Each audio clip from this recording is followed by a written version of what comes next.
Chapter 3, A Short Rest.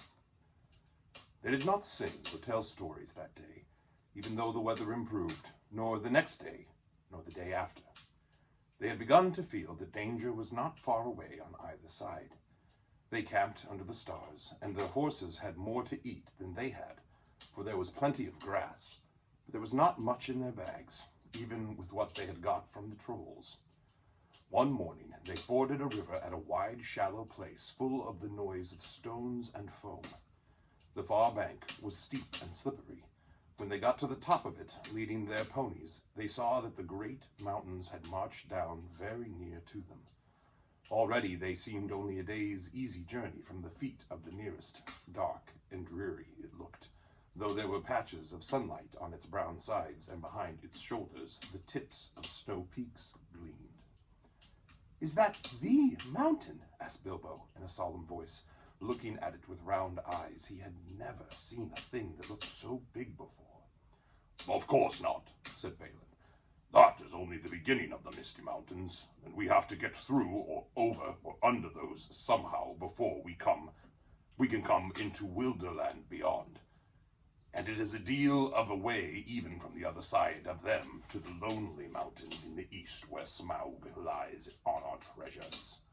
"Oh," said Bilbo, and just at that moment he felt more tired than he ever remembered feeling before.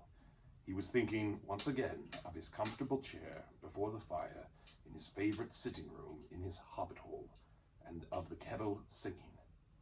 Not for the last time. Now Gandalf led the way. "We must not miss the road or we shall be done for," he said. "We need food for one thing, and rest in reasonable safety. Also, it is very necessary to tackle the Misty Mountains by the proper path, or else you will get lost in them, and have to come back and start at the beginning again, if you ever get back at all." They asked him where he was making for, and he answered, "You are come to the very edge of the wild, as some of you may know. Hidden somewhere ahead of us is the fair valley of Rivendell, where Elrond lives in the last homely house. I sent a message by my friends, and we are expected." That sounded nice and comforting, but they had not got there yet, and it was not so easy as it sounds to find the last homely house west of the mountains. There seemed to be no trees and no valleys and no hills to break the ground in front of them, only one vast slope going slowly up and up to meet the feet of the nearest mountain, a wide land the color of heather and crumbling rock, with patches and slashes of green grass, of grass green and moss green showing where water might be.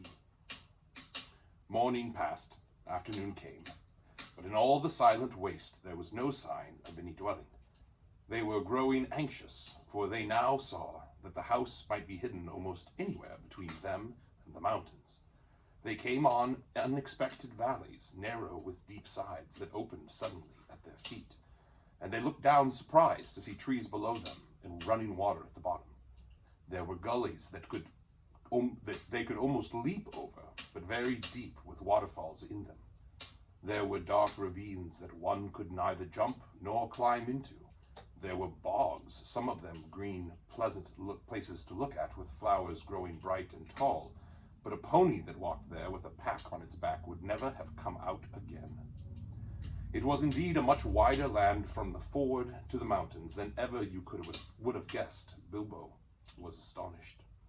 The only path was marked with white stones, some of which were small, and others were half covered with moss or heather. Altogether, it was a very slow business following the track, even guided by Gandalf, who seemed to know his way about pretty well. His head and beard wagged this way and that as he looked for the stones, and they followed his head, but they seemed no nearer to the end of the search when the day began to fail. Tea time had long gone by, and it seemed supper time would soon do the same. There were moths fluttering about, and the light became very dim, for the moon had not risen. Bilbo's pony began to stumble over roots and stones. They came to the edge of a steep fall in the ground so suddenly that Gandalf's horse nearly slipped down the slope. "Ah, here it is at last," he called, and the others gathered round him and looked over the edge. They saw a valley far below. They could hear the voice of hurrying water in a rocky bed at the bottom. The scent of trees was in the air, and there was a light on the valley side across the water. Bilbo never forgot the way they slithered and slipped in the dusk down the steep, zigzag path into the secret valley of Rivendell. The air grew warmer as they got lower, and the smell of the pine trees made him drowsy, so that every now and then he nodded and nearly fell off or bumped his nose on the pony's neck.